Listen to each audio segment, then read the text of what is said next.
Bueno, Ana, en primer lugar, muchas gracias por atender al distrito. Es todo un honor tener a la directora de la Biblioteca Nacional. Nada. Y bueno, empezamos. El año 2016 está marcado en rojo por la Biblioteca Nacional, ¿no?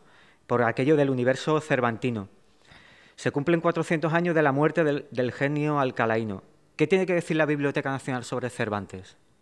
Bueno, efectivamente, 2016 está marcado en rojo, perdón, desde hace más de 2 años en la Biblioteca Nacional, porque aquí conservamos la mejor colección cervantina de cualquier institución pública, de cualquier biblioteca del mundo.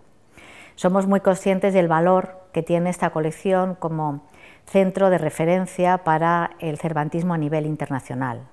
Por lo tanto, lo que hemos hecho, lo que empezamos a hacer hace más de 2 años, es planificar una serie de actividades encaminadas, por una parte, a identificar, catalogar y digitalizar esta colección, es decir, darla a conocer y facilitar su uso y su acceso, y luego, por otra parte, una cantidad importante de actividades culturales que permitiesen acercar al gran público a Cervantes, conocer su vida, conocer su figura, y no solamente esto, sino conocer su obra y facilitar su lectura. Es decir, de Cervantes todos hablamos, se supone que todos le conocemos, pero muy poca gente le ha leído. Y nuestro objetivo era este. ¿Qué labor y tarea lleva haciendo la Biblioteca Nacional en relación a la conmemoración? Pues, como te comentaba antes, iniciamos la catalogación de la colección cervantina.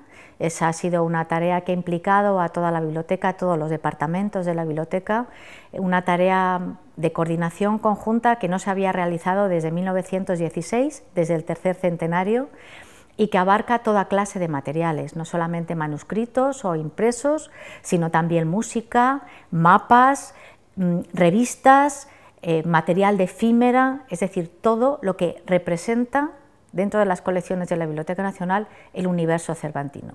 Hablamos de una colección que supera los 26.000 ejemplares, muchos de ellos en dominio público, es decir, libres de derechos, y estos son los que estamos digitalizando, de tal manera que sea muy fácil acceder a través de Internet al texto completo y a los dibujos y a las estampas, a los mapas, a todo lo que tiene que ver con Cervantes. Es una buena manera de facilitar el uso de nuestra colección, el conocimiento de nuestra colección. Luego, por otra parte, la programación que hemos hecho está dirigida a todo tipo de públicos. Tenemos nuestra gran exposición, Miguel de Cervantes, de la vida al mito, que lo que hace es recrear la vida de Cervantes y explicar los motivos por los que fundamentalmente a partir del siglo XIX Miguel de Cervantes y el Quijote se convirtieron en mitos necesarios para la historia de España.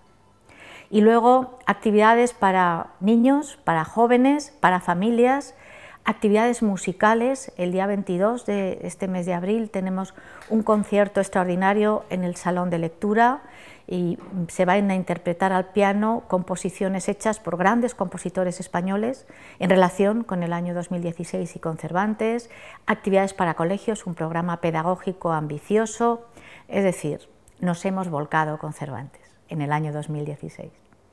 Hay opiniones que sostienen que Inglaterra se ha volcado más en la conmemoración de la muerte de Shakespeare que España con la de Cervantes. ¿Está de acuerdo?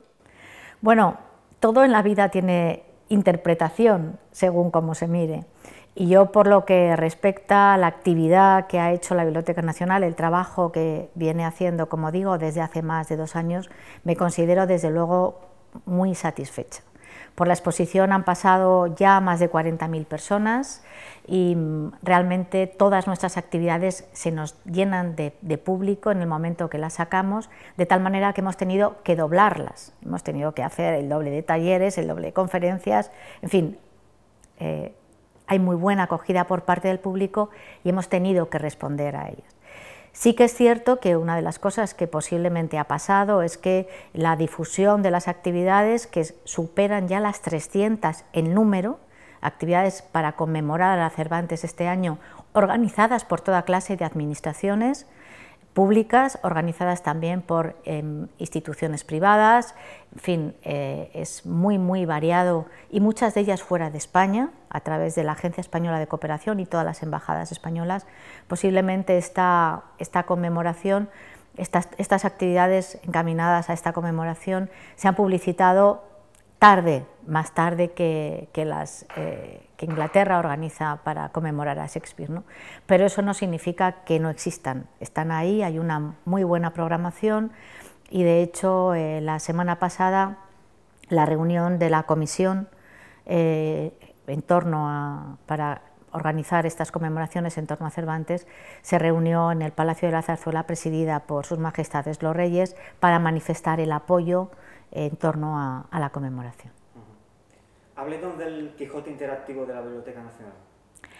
Pues el Quijote interactivo fue una apuesta que hicimos hace unos 3 años, yo creo, para facilitar el acercamiento de las personas que nunca lo habían hecho al Quijote y a su época.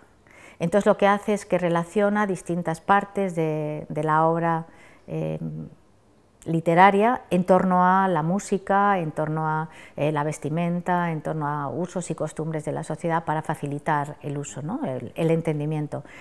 Yo sé que además ha tenido mucho éxito y se utiliza mucho en colegios, o sea, se utiliza en clase para dar un enfoque más pedagógico, más accesible a lo que es la obra de Quijote, Quijote de la Mancha.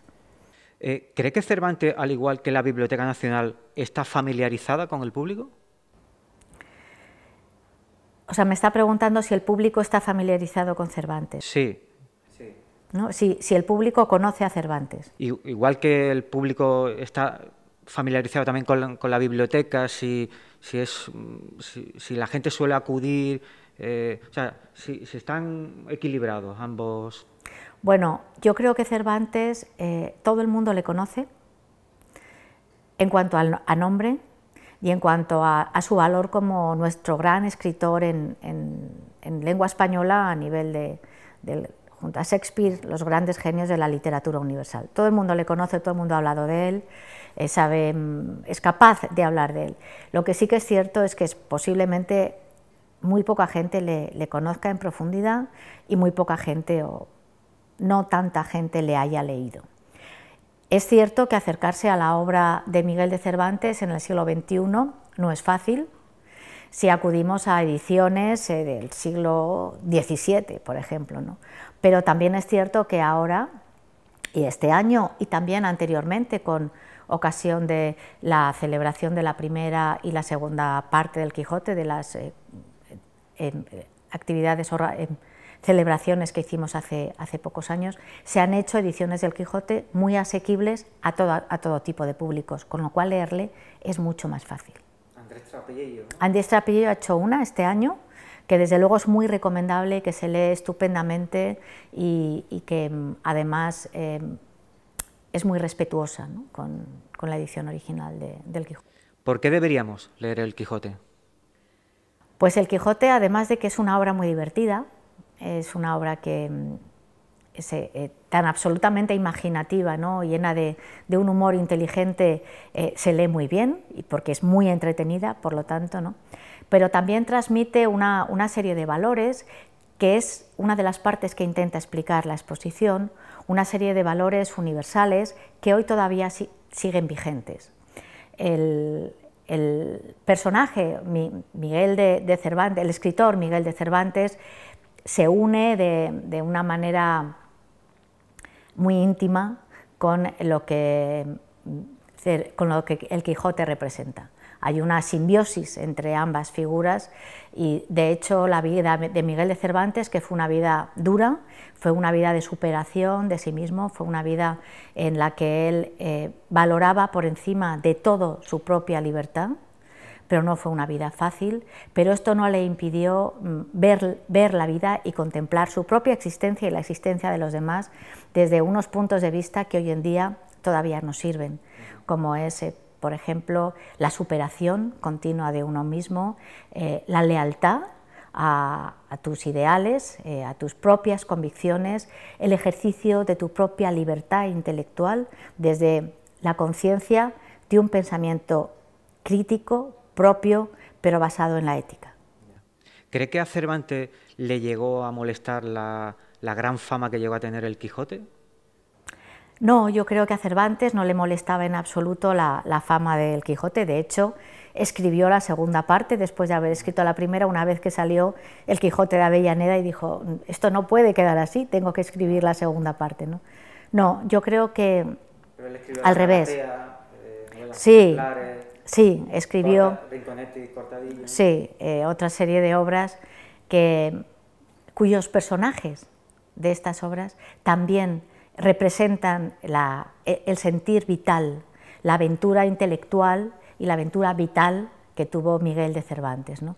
Pero lo que sí que es cierto es que estoy segura que él nunca pensó que, tal y como murió en 1616, su obra, 400 años después, iba a tener la repercusión que ha tenido durante todo este tiempo. ¿De quién se encuentra más cerca? ¿De Alonso Quijano o de Sancho Panza? Yo, como ser humano, como persona, me encuentro más cerca de Alonso Quijano. Y además soy mucho más idealista, y además no me importan los retos, me gustan, de hecho, me gusta casi medirme a mí misma, ¿no? y ver si puedo superar aquello. Yo creo que la superación, el esfuerzo, que cada día es la aventura de vivir para todos y cada uno de nosotros, cada uno allá en las circunstancias que la vida nos haya llevado, ese esfuerzo, esa superación es lo que da la felicidad. ¿Qué se puede mejorar de la Biblioteca Nacional y en qué se diferencia de la del resto del mundo? Pues se pueden mejorar y se deben mejorar muchas cosas, en ello estamos, ahora hablaré un poquito más despacio, y respecto a en qué se diferencia las del resto del mundo, depende con qué bibliotecas la estemos comparando. Si, por ejemplo, nos comparamos con bibliotecas de nuestro entorno, cercanas, de países similares al nuestro, pues estamos a un nivel muy parecido. Tenemos una biblioteca que es producto de nuestra historia, una historia aquí recogida de más de 300 años. Esta biblioteca la fundó Felipe V, el primer monarca de la dinastía Borbón, que llegó a España y tenía que gobernar un país que no entendía muy bien, y pensó que poner su biblioteca privada a disposición de todos los ciudadanos era una manera de fomentar un pueblo más culto y por lo tanto mejor, ¿no? Este es el origen de la Biblioteca Nacional, y a partir de ese momento esta biblioteca ha recogido todo lo que en España se publica a través del depósito legal.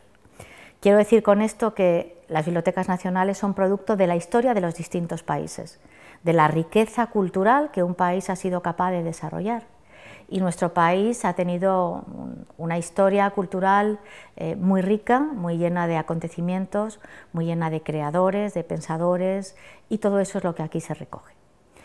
Sí que es cierto que la biblioteca necesita una serie de cosas que yo creo que a partir de la ley que recientemente se aprobó en marzo del año 2015, a partir de la aprobación del estatuto, que confiemos que se pueda aprobar en breve,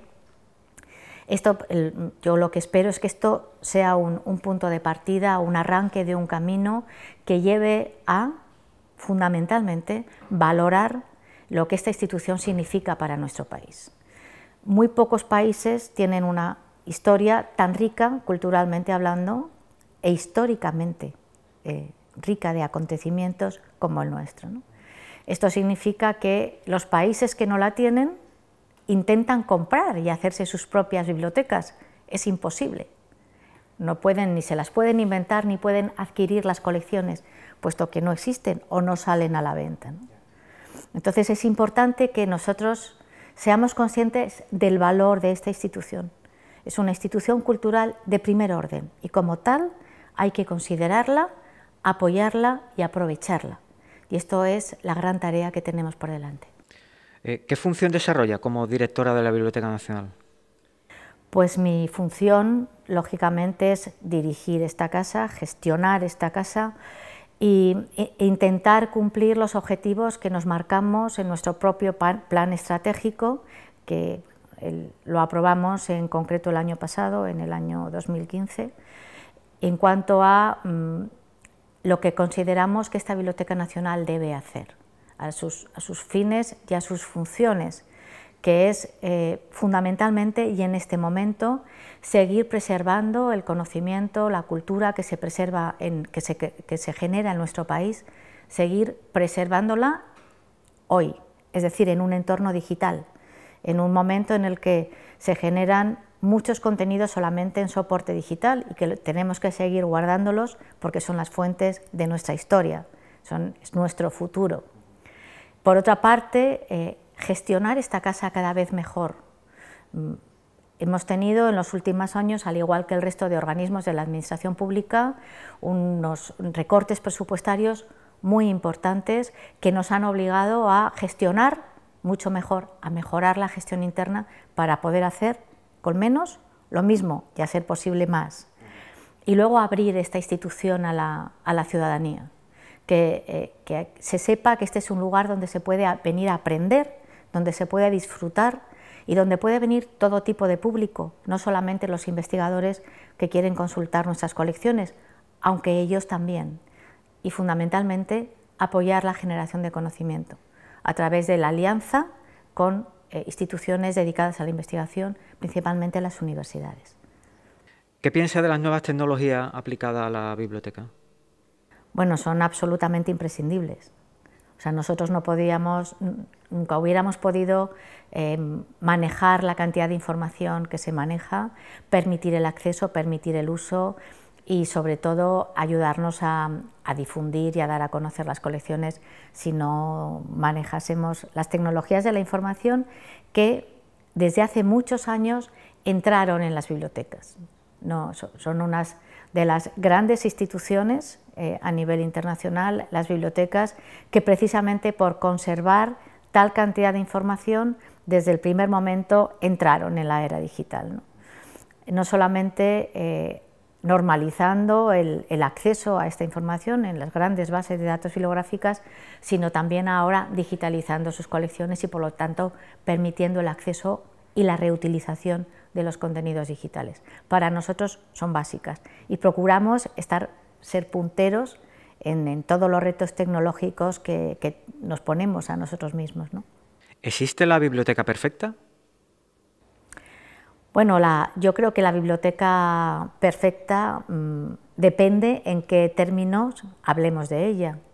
Una biblioteca perfecta, si hablamos de una colección especializada solamente en un contenido, en un tema concreto, puede ser que exista para un bibliófilo que, amante de ese tema, dedica su vida, su pasión a conservarla, a formarla y a conservarla. Para él es su biblioteca perfecta. Pero hoy en día no podemos hablar, desde luego, de una biblioteca universal y, por lo tanto, si consideramos que una biblioteca perfecta es aquella que da acceso al conocimiento universal, no existe. Nunca existiría una biblioteca perfecta, es imposible, ni siquiera Internet. ¿Cuáles son los fondos que más se consultan? Pues aquí se consulta fundamentalmente aquellos fondos, aquellos ejemplares que no están en otras bibliotecas, que han sido producto de depósito en la Biblioteca Nacional a través del depósito legal, o que son ejemplares únicos o muy raros procedentes de bibliotecas privadas, de bibliotecas de bibliófilos que fundamentalmente en el siglo XIX ingresaron en la Biblioteca Nacional. También fondos raros de años en los que en nuestro país, por motivos históricos fundamentalmente, o bien la distribución de la edición ha sido escasa, o bien el crecimiento de las bibliotecas públicas o las universitarias no ha sido el que debía ser, ¿no? Por ejemplo, se consultan bastante colecciones en relación con los últimos años 40, 50, 60, en cuanto a edición española, pero también todo lo que son ejemplares únicos, por ejemplo, pues manuscritos del Siglo de Oro, cuyo un grupo de la Universidad de Barcelona estamos haciendo trabajos de investigación, o archivos literarios de determinados personajes. Todo lo que es único es lo que más se consulta. ¿Y qué fondo destacaría por encima de todos? Es tan difícil, esta pregunta me la hacen muchísimas veces y de verdad nunca sé qué decir, porque ¿cómo podemos diferenciar el valor que tiene la única copia manuscrita que se conoce y que se conserva del Cantar del Mío Cid, de 2 ejemplares, por ejemplo, de los Beatos, del Beato de Liébana, los Códices Madrid de Leonardo da Vinci, el archivo personal de Barbieri, la partitura original del concierto de Aranjuez. ¿Cómo podemos diferenciar el valor que para la cultura española tiene todo esto, ¿no? Lo que sí que es cierto es que aquí lo que conservamos es aquello que tiene un mayor valor en relación con el patrimonio bibliográfico y documental y con la historia y la cultura española. Imagino que las normas de seguridad deben ser súper rigurosas, ¿no?, para preservarlos. Sí, las normas de seguridad son muy estrictas, incluso tenemos algunas veces protestas de nuestros usuarios en relación con lo estrictos que somos con el acceso y uso de esto, de las colecciones patrimoniales, pero tenemos que ser conscientes de su valor y nuestra responsabilidad es preservarlos al máximo porque tienen un valor único para la cultura española. ¿Está a favor de que se externalicen los servicios de la Biblioteca Nacional? No estoy en absoluto a favor de que se externalicen los servicios y los procesos internos que son inherentes a la misión de la Biblioteca Nacional. Yo creo que lo que son las funciones básicas de la biblioteca y que por lo tanto conforman su propia identidad como institución cultural deben realizarse por empleados públicos, por una plantilla estable que no solamente conserve el conocimiento que su propia tarea va generando a lo largo del desempeño, sino también que puedan mantener una fidelidad a una institución como esta, una institución cultural como esta, y puedan tener también una estabilidad en su propio trabajo, ¿no? Yo no soy contraria a la externalización para lo que la ley dice, que son situaciones especiales en las que hay que hacer una tarea concreta para la cual la administración pública no tiene recursos y que empiezan y que terminan y que hay que hacerla, pero no para mantener un modelo de gestión de una institución como la Biblioteca Nacional basado en la externalización de lo que es inherente a su propia misión. No estoy en absoluto de acuerdo y, de hecho, este año una de las cosas que hemos tenido, que yo creo que son importantes para la biblioteca, es una muy buena oferta de empleo público. Han sido 101 plazas de empleo público de bibliotecarios de las 3 escalas de funcionarios para la Biblioteca Nacional. ¿Por qué es tan importante para la Biblioteca Nacional la ley reguladora? Pues es importante por 2 motivos fundamentales. En primer lugar, porque reconoce el valor de la institución, el valor de la Biblioteca Nacional como institución clave para la cultura española, y eso es importante, es un reconocimiento legal que era necesario, y además fue una ley que se aprobó por consenso político, es decir, hubo alguna abstención de algún grupo, pero no hubo votos en contra. Fue una ley que se aprobó por consenso y para mí fue especialmente emotivo ver cómo en el Congreso de los diputados de los distintos partidos políticos hablaban del valor de esta biblioteca. Eso es importante, el reconocimiento del valor.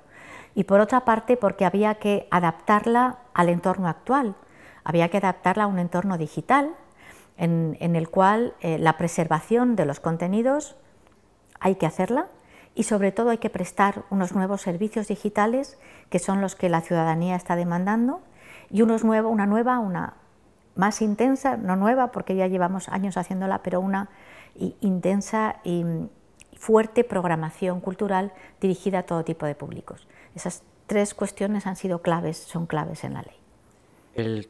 ¿El trabajo del bibliotecario es vocacional? En muchos casos sí, no siempre, porque muchas veces la elección de una profesión es producto del azar, de la vida, ¿no?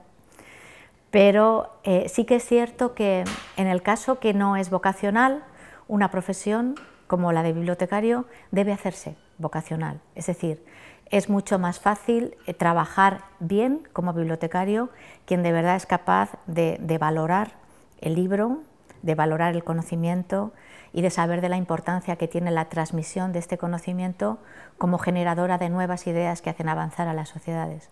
Ese amor, ese reconocimiento de esa misión, de esa tarea, ayuda a trabajar mejor. Y desde luego los bibliotecarios son en general profesionales muy comprometidos con la tarea que hacen. Y ya por último, ¿cuáles son los retos a los que se enfrenta la Biblioteca Nacional en el siglo XXI? Pues como he estado explicando en otras preguntas parecidas, el reto fundamental que tenemos ahora es adaptar, preparar la Biblioteca Nacional para el entorno digital.